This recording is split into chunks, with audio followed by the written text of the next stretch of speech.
lado e nada de crise financeira para o outro. As indústrias de confecções do Cianorte, na região noroeste, trabalham num ritmo acelerado. As encomendas são tantas que estão faltando trabalhadores na cidade.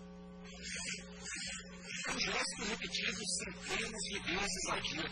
Por enquanto, a crise passa longe das confecções do Cianorte.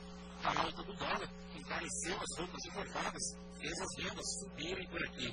Nossa mercadoria ficou bem mais competitiva na relação ao ano passado. Aqui nessa fábrica, de cada 6 máquinas de costura, 2 estão paradas, porque não tem gente para trabalhar. Existem vagas para costureira, cortador e vendedor. O problema é que falta mão de obra qualificada.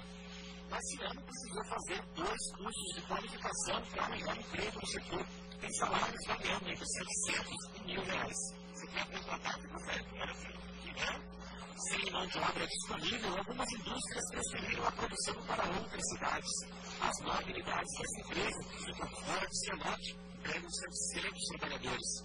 Para mim, como é isso, costureira? Se uma costureira chegar aqui para pedir emprego, pode ser contratada para